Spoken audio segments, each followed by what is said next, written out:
Hello friends, welcome to math Guruji. इस video में देखेंगे R S Aggarwal math class 8 exercise 10A के क्वेश्चन 8 से आगे देखेंगे। पिछले वीडियो में हमने क्वेश्चन 7 तक करा दिया है, उसका लिंक आपको नीचे डिस्क्रिप्शन बॉक्स में मिलेगा, वहां से जरूर देख लें। और चैप्टर 10 जो कि है आपका प्रॉफिट एंड लॉस, उसका इंट्रोडक्शन आपको ऊपर आई बटन पर मिलेगा, वो भी आप जरूर देख लें। चलो यहाँ पर देखते हैं क्या है क्वेश्चन 8।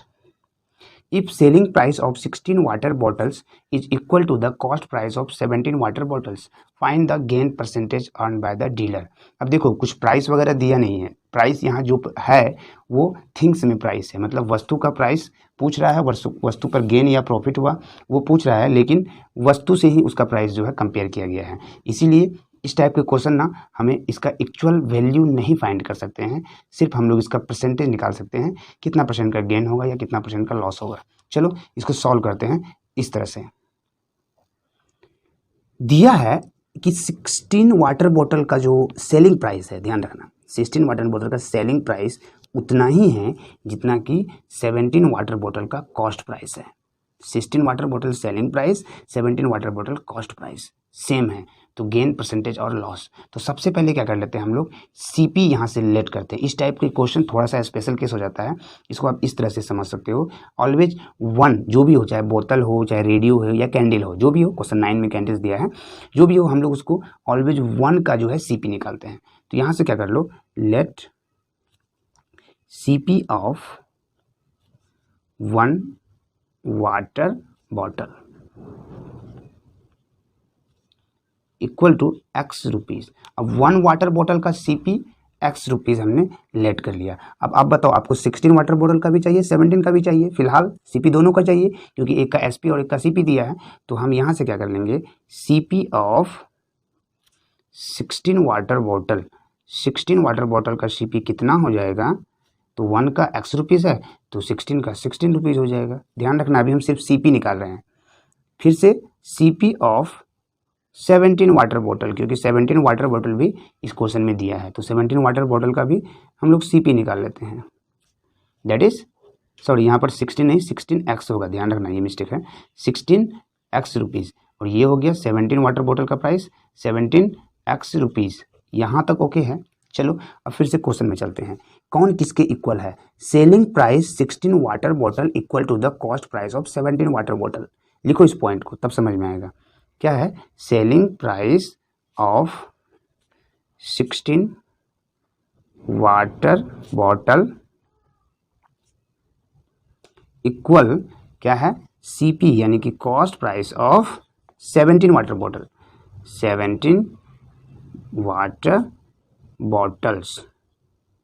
अब यहां से समझते हैं, देखो 16 वाटर बॉटल का सेलिंग प्राइस, हमने तो कोई भी सेलिंग प्राइस अभी लेट नहीं किया, हमने सिर्फ कॉस्ट प्राइस लेट किया है। लेकिन यहाँ से एक हिंट मिल गया हमको कि cost price of 17 water bottle का उतना ही है जितना कि 16 वाटर बॉटल का सेलिंग प्राइस है। तो भाई साहब अब ये बताओ, cost price of 17 water bottle है कितना, तो हमने बोला 17x, ये तो हमने निकाला है ना, तो यहाँ लिखेंगे हम लोग 17x।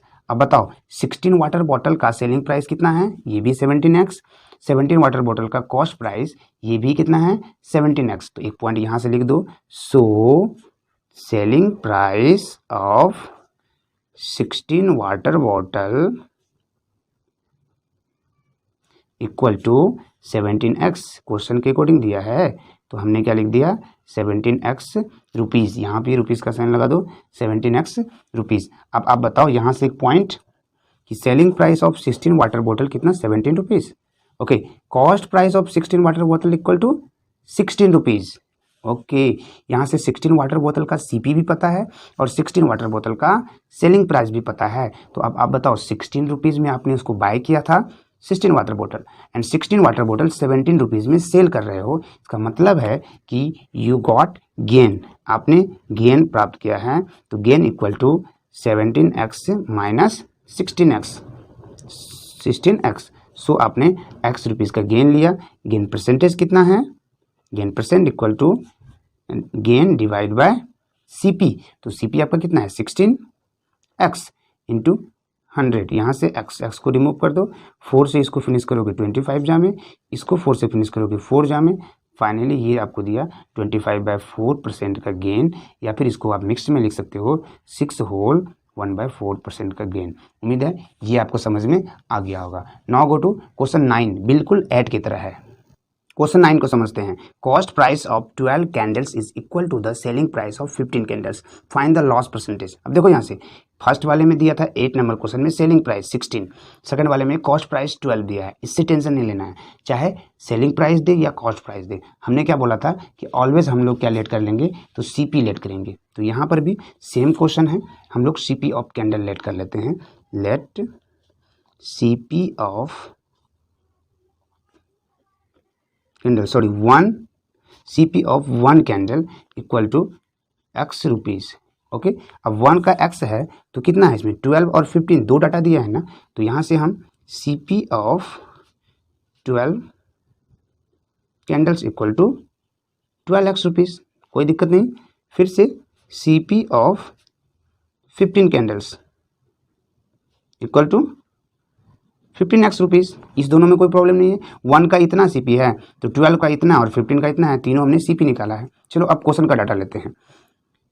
CP of 12 candles equal CP of 12 candles equal to SP of 15 candles, SP of 15 candles. अब बताओ आपको CP ऑफ 12 कैंडल्स आपको पता है क्या? यस, पता है कि CP ऑफ 12 कैंडल 12x होता है, तो ये दोनों इक्वल है आपस में, so equal to 12x rupees. Any problem? No problem, क्योंकि यहाँ पर हमें CP ऑफ 12 कैंडल्स पहले से पता था 12x है, तो यहाँ पर हमने लिख दिया 12x। अब CP 12 कैंडल का 12x है तो उतना ही तो SP है 15 कैंडल्स का, तो इस पॉइंट को हम लोग यहाँ पर लिख देंगे SP सेलिंग प्राइस, यहाँ लिख देंगे। सो इसीलिए SP of 15 candles equal to कितना हो जाएगा 12x। अब आपको पता है कि 15 कैंडल का सेलिंग प्राइस 12x है और 15 कैंडल का जो कॉस्ट प्राइस है वो 15x है। अब आप खुद समझ लो आपको प्रॉफिट हुआ है या लॉस हुआ है। 15 कैंडल आपने 15x रुपीज़ में बाय किया था एंड 15 कैंडल 12x रुपीज़ में सेल कर दिया, यानी कि कम में आपने सेल कर दिया, तो आपको तो लॉस हुआ ही है। कितना का लॉस हुआ है? तो 15x, इस 15x में माइनस कर देंगे 12x को, तो 3x का लॉस हो गया। लॉस परसेंटेज कितना होगा? Loss percentage equal to loss divide by CP। CP कितना है? 15 है। ऑलवेज हम लोग नीचे लेते हैं CP 15x है, 15x मल्टीप्लाई 100, x से x रिमूव हो गया, 5 से इसको कट कर देंगे, 3 5 जा डायरेक्ट फिनिश हो जाएगा एंड 5 को 100 को कर देंगे 20, यानी कि आपको 20% का लॉस हो रहा है। उम्मीद है क्वेश्चन 9 भी आपको समझ में आ गया है। Now go to question 10। So easy था 9, थोड़ा सा अलग है क्वेश्चन 10, 8 9 से अलग है। By selling 130 cassette, 130 cassette sell करने पर एक मैन को गेन हुआ, वो गेन हुआ 5 कैसेट्स के बराबर, मतलब 5 कैसेट्स का जो सेलिंग प्राइस था ना उसके बराबर गेन हुआ है। आपको पूछ रहा है गेन परसेंटेज क्या होगा। यहाँ पर भी एक्चुअल वैल्यू हम लोग नहीं निकाल सकते हैं, यहाँ पर सिर्फ परसेंटेज वैल्यू निकाल सकते हैं। तो चलो इसको इस तरह से सॉल्व करते हैं। अब आपको 130 कैसेट सेल करने पर 5 कैसेट्स के सेलिंग प्राइस के बराबर आपको बेनिफिट हुआ है, तो यहाँ पर आपको सेलिंग प्राइस लेट करना पड़ेगा। ओके है, तो यहाँ से हम लोग लेट कर लेंगे selling price. Okay, let the SP selling price of each cassettes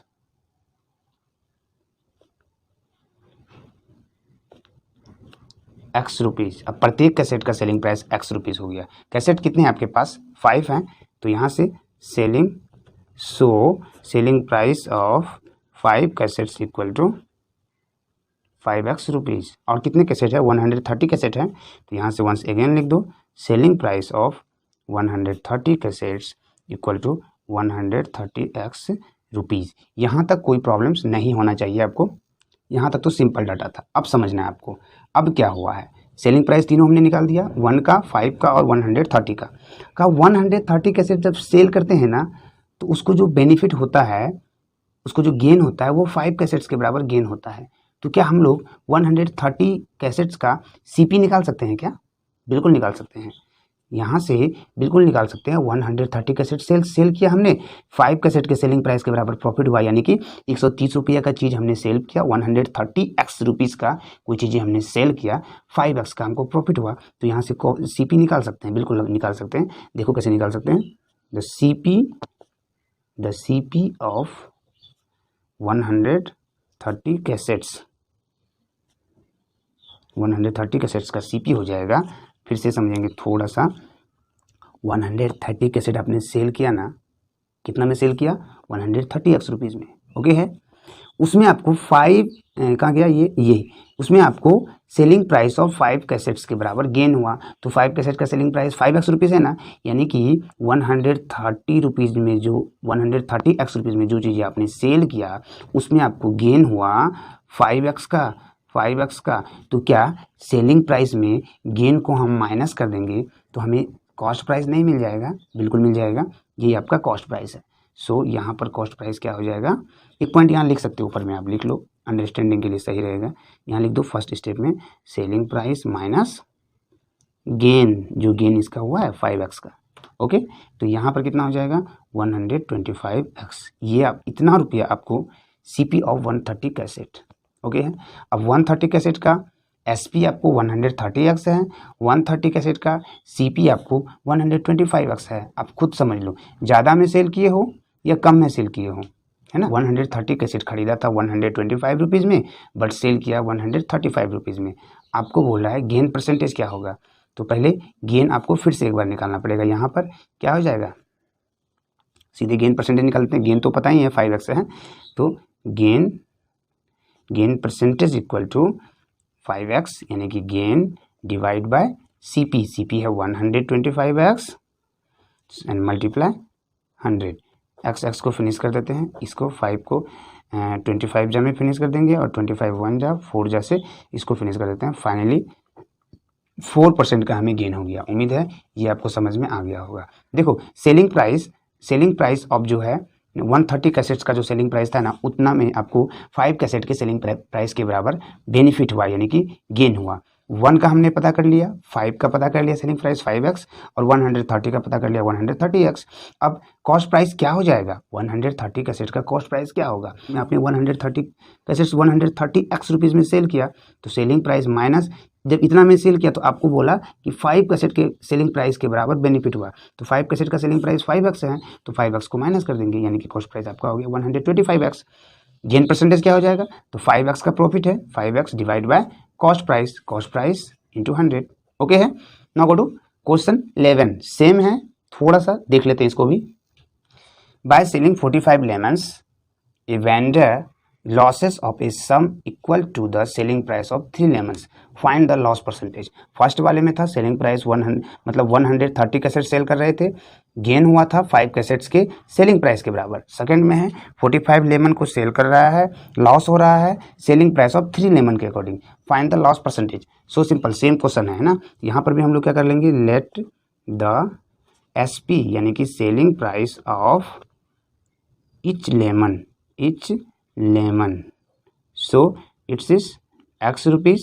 अब 3 लेमन्स भी दिया आपके पास, तो look so SP of 3 lemons equal to 3x rupees. SP of 45 lemon, देखो 45 लेमन्स दिया है ना, तो 45 लेमन्स का भी SP निकालेंगे, दैट इज 45x। यहाँ तक आपको कोई इशू नहीं है, यहाँ तक सही है। अब देखो 45 लेमन को जब वो सेल किया तो उसको 3 लेमन के सेलिंग प्राइस के बराबर लॉस हुआ। तो लॉस कितना है यहाँ पर देख लो, यहाँ से हम लोग CP निकाल सकते हैं क्या?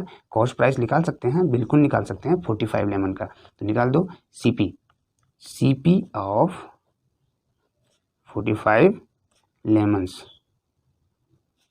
देखो 45 लेमन्स कितना में सेल किया था, तो SP माइनस लॉस कितना, सॉरी SP माइनस लॉस नहीं होगा, SP प्लस लॉस होगा, क्योंकि यहाँ पर आपको लॉसेस हो रहा है तो लॉस वाले को हमको प्लस करना पड़ेगा, तब आपका CP निकलेगा। तो SP प्लस लॉस कितने के बराबर हुआ है? 3x के, 3 लेमन के सेलिंग प्राइस के बराबर। तो 3 लेमन का सेलिंग प्राइस 3x है, तो यहाँ पर लिख देंगे हम लोग प्लस लॉस। तो कितना हो जाएगा? Selling price 45x plus 3x, it means 48x आपका कॉस्ट प्राइस हो गया। 48x कॉस्ट प्राइस मिल गया। आपको लॉस 3x का हो रहा है, आपको लॉस परसेंटेज पूछ रहा था, लॉस परसेंटेज यानी कि 3x, यानी कि लॉस डिवाइड बाय जो CP है 48x मल्टीप्लाई 100 से कर देंगे। x से x फिनिश हो जाएगा, इसको 16 3 जा में फिनिश कर देंगे, ये 4 4 जा 16 एंड 25। सो यहाँ पर 25/4 हो गया, 25/4। इसको सॉल्व कर लेंगे, या तो यहीं पर परसेंटेज लिख दो या फिर अगला डाटा लिख दो, कितना होगा 6 होल 1/4% आंसर। ओके है, उम्मीद है यहाँ तक समझ में आ गया है। अगले क्वेश्चन को क्वेश्चन 12 नेक्स्ट वीडियो में देखेंगे। Thanks for watching the video. Video कैसा लगा कमेंट करके जरूर बताना।